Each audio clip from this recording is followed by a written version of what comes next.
Yo les podría decir hoy un listado en el cual hoy, aquí y ahora, lo que dice el negro, hay 20.000 casos en los cuales podríamos ser abolicionistas en términos de sustitución del método de intervención. El abolicionismo es una cosa pragmática, es el único modo de tomarse en serio el principio de selectividad del sistema penal. Empecemos por allí. No es una forma de soñar en las mañanas campestres y el picnic al lado de un lago en la campiña escocesa. No es eso.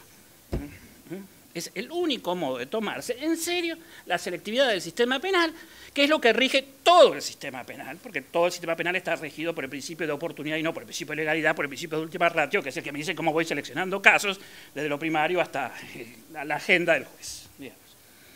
Entonces, allí tenemos una renovación segunda importante del aparato conceptual. De ahí más salen muchísimas tareas muy concretas. Yo voy a elegir algunas que voy a señalar que me parecen importantes. Si el abolicionismo es una tarea permanente de sustitución de mecanismos de intervención hacia lo no violento, digamos, esto significa que en el entretanto tengo que dar criterios de justificación al juez. Esta moda que hay de que las acciones de los jueces no tienen fundamento alguno me parece una cosa increíble. Es decir, te mandamos 10 años, pero la verdad no sabemos cuál es el fundamento de la pena. ¿Cómo que no? Fundamentar significa que una autoridad pública en un momento dado, respecto de una persona concreta, le dice las razones de un modo transparente por la cual estamos tomando esa decisión. No es otra vez la construcción de una doctrina moral. De una doctrina moral, no es así. Entonces, hay que construir justificaciones para los casos concretos y, como decíamos hoy en la presentación, justificaciones trabajosas, no justificaciones, digamos, simples, justificaciones de formulario. Allí es donde yo trato permanentemente de recostarme en Carrara. Mario Juliano me dice que me recuesto en 2 frases de Carrara y que le atribuye una doctrina que nunca sustentó, pero no importa, pero por las dudas que haya pensado más, digamos,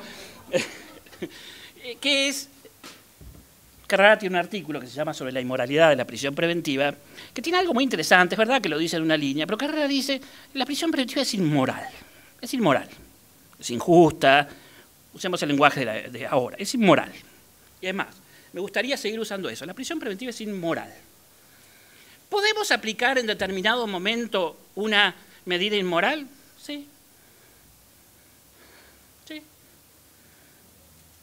Entonces, si en determinado momento tenemos que aplicar una medida inmoral, digamos, si somos gente que entendemos que la sociedad tiene circunstancias, ¿qué empezamos a decir? Bueno, que esto es histórico, prestemos la atención, que hagamos lo que hagamos, no le quita el carácter inmoral, sino que Carrara dice algo que es muy interesante. Podemos fundar casos tolerables de inmoralidad. Casos tolerables de inmoralidad. Y a mí me parece que, desde el punto de vista de la justificación concreta, el doble juego del sostenimiento permanente de la inmoralidad y el sostenimiento y el trabajo sobre la tolerabilidad nos abre un campo enorme en lo inmediato que tiene que ver con el desarrollo de los estándares de intolerabilidad de la prisión preventiva, que es algo que estoy buscando hace 2 o 3 años, de que encontremos el conjunto de instituciones y de personas que tengan la suficiente capacidad y de expansión y de ejemplaridad para que elaborar los 20 o 30, algunos han sido alumnos míos acá y lo han hecho como ejercicio, los 20 o 30 casos en los cuales hoy, aquí y ahora en la Argentina, por los próximos 10 años, pues ya lo podemos ir cambiando, aplicar la prisión preventiva es una inmoralidad intolerable. Intolerable. Y discutir eso y establecer esas reglas. Y les puedo asegurar que podríamos encontrar enorme cantidad de casos con una influencia práctica inmensa. Inmensa. Entonces, allí ven ustedes una gran, digamos, un gran campo de acción para una renovación conceptual. Hay un segundo campo que tiene que ver con la temporalidad. La doctrina constitucional de la prisión preventiva avanzó mucho respecto de la temporalidad. Desgraciadamente nuestra Corte Suprema retrocedió innecesariamente. Yo creo que hay demagogia allí porque ha aumentado límites absolutamente de un modo innecesario y se sigue premiando la mora judicial. Pero tenemos que trabajar mucho más la temporalidad, es decir, en doctrina procesal y más que nada en el trabajo de organizaciones judiciales se trabaja mucho eso porque el tiempo es una variable macro en el cual confluyen finalmente muchas otras variables más difíciles de medir, desorganización, etcétera, etcétera, etcétera. La doctrina sobre la duración temporal de la prisión preventiva puede ser establecida mucho más claramente. ¿Cuál es, por ejemplo, la doctrina admisible de temporalidad en un delito de hurto? O como están haciendo muchos sistemas hoy día, y esto es un gran avance, que cuando viene el fiscal a pedir la prisión preventiva, dice, ¿cuántos días quiere? Bueno, 3 meses. Bueno, va a acusar en 3 meses. Y el defensor se queja y dice, ¿por qué 3 meses? Si tiene todo. Bueno, muy bien, yo he visto muchos casos, ya son audiencias que uno ve, pero dice, bueno, tiene 1 mes y medio de prisión preventiva, y ¿sabe qué? Le va 1 mes, porque si lo quiere en prisión preventiva, apúrese porque tiene todo, y en 1 mes acusa. Hoy es imposible, ¿ves? Por ejemplo, ahí tenemos otro caso de intolerabilidad vinculado a lo temporal. Es inadmisible, es inmoral poner presa a una persona así de día, sin fijar el día, no alcanzan con los plazos. Hay que decirle claramente, usted lo quiere tener preso, me está pidiendo que gaste las monedas más importantes que tiene esta sociedad en términos de preservación de este derecho. Bueno, póngase a laburar, olvídese de salir a la 1:30. Claro, olvídese, tiene 1 mes. Y esto lo están haciendo, esto ya existe. Estas cosas ya existen, ¿ven? Y tenemos que empezar a trabajar con eso. O como el hecho de las condiciones, fíjense, de aplicación de la prisión preventiva.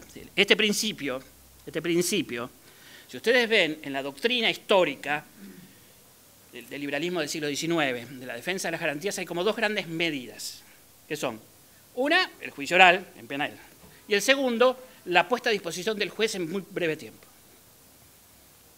Estas dos, es como que estas 2 cosas ordenan el tiempo. Ustedes saben la batalla que es establecer el control de las condiciones de detención en 48 horas. Yo vengo ahora de una provincia, la semana pasada me dijeron, no, imposible. Pero si uno le muestra y dice, pero si tienen muy pocos casos, no, imposible. Ahí tenemos otra cosa, tenemos la pelea por establecer el estándar de en 48 horas. Toda persona tiene que tener un dictado de prisión preventiva. 48 horas.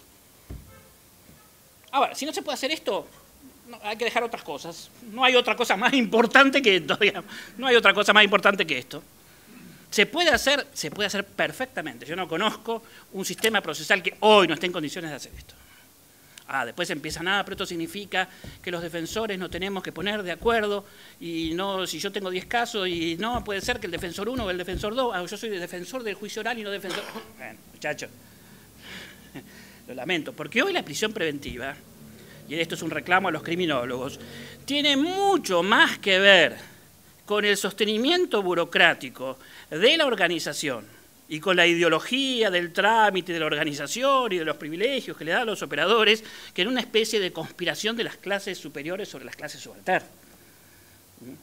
Digamos, porque eso también le tenemos que exigir a la criminología que, digamos, que nos empiece a dar explicaciones de corto término, ni siquiera las teorías del alcance medio de Merton, algo más acá que nos permita actuar.